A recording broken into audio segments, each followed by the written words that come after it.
bringing you some gameplay and first impressions of the Battle of Jakku DLC for Star Wars Battlefront. 30 years before the new Star Wars film, there was an epic battle on Jakku, and now, if you pre-ordered Star Wars Battlefront, you can experience it for yourself in the first free content drop for the game.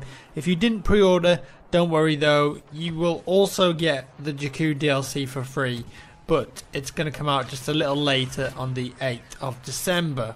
So a year or so after the Battle of Endor took place in episode 6, the rebels were trying a really bold move to capture a Star Destroyer belonging to the Empire called Inflictor. Rebels boarded the ship and disabled the self-destruct mechanism. After trying to destruct the ship and realizing it wasn't possible, the captain saw no other option than to evacuate and send it crashing into the surface of Jakku.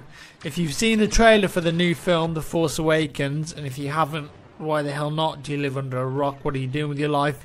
You'll see the landscape of Jakku 30 years after the battle, with the fallen Star Destroyer still there, as well as wreckage from the massive aerial and infantry battles still visible after decades. So now that the backstory and history lesson is over, what's this DLC all about? Well, it's 2 maps and a new game mode. Graveyard of Giants is the bigger of the 2 maps, and it's used for Supremacy, Walker Assault, and also the new game mode Turning Point, which we'll get onto in a second. There's also a smaller map that's used for the other game modes like Blast, Cargo, etc., called Goazan Badlands. Overall, the map looks fantastic. The visuals of the Star Destroyer and just the general scale of the thing is awesome. But I wish I could just get a bit closer to it and maybe board it. We'll see in the future, I don't know.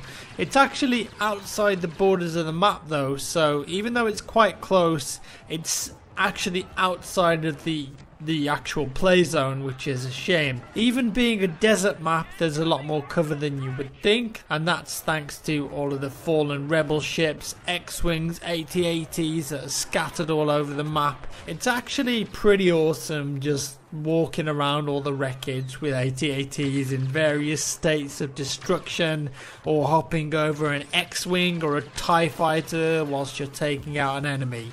Visually, the map is fantastic. All of the pieces of wreckage aren't as random as they appear though. They provide some much needed cover, and while some parts of the map are still really open, you can at least hop between pieces of cover quite well, and it does create some nice lanes of sight in the middle of the map, especially around the rebel ship. The sand dunes themselves offer up a fair bit of cover as well, and you'll find a lot of players using them to their advantage, just peeking their heads over. There's also a fantastically visual war going on in the skies above. Star Destroyers and rebel ships all duking it out when you're running around the wreckage and you look up. It really does give you the feeling that you're right there in a battle, and the battle in the sky actually changes depending on who's winning on the ground. Not only that, but a Star Destroyer even comes down from the sky and crashes into the planet. Like I said, unfortunately, it's away from the action and not really a big Levolution event that people might have been expecting. Even still, it looks great, but maybe a little underwhelming that it's not part of the playable space. I will say that whilst the visuals of the map are fantastic, if you took away the sky battle and the Star Destroyer on the outskirts of the map, it would feel pretty generic. So the new game mode I mentioned is called Turning Point, and it's a mode designed for 40 players. Its premise is pretty simple actually. Rebels spawn in and they have to capture control points to move forward in the map, a bit like Rush. Every time you move forward, it becomes progressively harder, so when the rebels first spawn in, there are 3 control points that they can capture.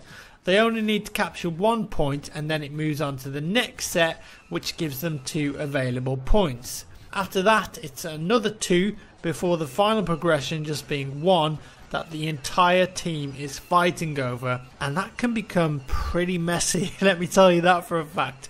What's interesting about this though is that the progression towards capturing a point stays. So if you're halfway through capturing one of the control points and your team wipes out on it, it's going to remain at half process and you'll only need to capture the remaining half. An organised team rushing onto a point can really take a capture zone pretty fast. And it offers up this interesting mechanic. Do the stormtroopers actually fight for that remaining half or quarter or whatever it is? Or do they give it up, fall back and prepare their defences at the next set of control points? As I said earlier though, it's not just the new mode you can play on this map. Walker Assault and Supremacy can both be played, and Walker Assault works really well. It feels like they've made a lot of good changes from the 4 base maps that we've got with the game. The last few points are the best in my opinion, with you going under and around the rebel ship and into a massive crater left by some ships crashing into the surface. The smaller game modes are played on a smaller map called Gozan Badlands, and that is a pretty small map in my opinion, with a 3-lane design, a flanking route on each side of the map and a big open area in the middle. Again, lots of downed TIE fighters and ATSTs litter the ground, and without them you'd be hard-fetched to tell that this wasn't Tatooine. To be honest, it's a desert, so it looks very similar. Also with this DLC, we've had a few ninja tweaks and balance changes, but unfortunately I can't tell you exactly what they are because the patch notes are pretty vague. Such things as general balance changes. I can say though that the barrage has definitely been nerfed. The grenades take a lot longer to explode now. The impact grenade also feels as though its splash damage has been toned down a bit. In fact, it requires more of a direct hit now for it to deal lots of damage, whereas before you could easily throw it just close to an enemy and still kill them. There's also rumours that on Endor the AT-AT has been buffed, so it's going to be harder to take down for the rebels because the rebels would almost every time win on that map, and I'd expect that some of the weapons took a nerf, but I can't say 100%. The DL-44 apparently, which is the most overpowered gun in the game, has supposedly been nerfed, but it still feels pretty good to me. Another great change in the patch is the fact that when you play Walker Assault, you'll now play on both sides. So before you'd play on one side and then it would switch to another map. Now you're going to play as Imperials, the round's going to restart, and then you're going to play the same map as Rebels, which is great. Apparently DICE community manager Sledgehammer has promised though on Twitter to try and give out some more details soon on exactly what's changed. I'd expect that on December the 8th, when the game is released for everybody, we might see another patch there with like a fully detailed changelog. That would be pretty awesome for everyone who's playing the game. And that's all for today, guys. Let me know your thoughts down in the comments below. If you've played Jakku already, do you like it? Do you hate it? Let's hear about it. As always, thank you for watching, and I want to say cheers to anyone that came along to the Jakku live stream last night. It was pretty short, but ultimately, you know, we got to show off the gameplay for a little bit, so I hope you had fun. Give me a thumbs up if you enjoyed the video, give me a thumbs down if you didn't, and I'll see you in the next one.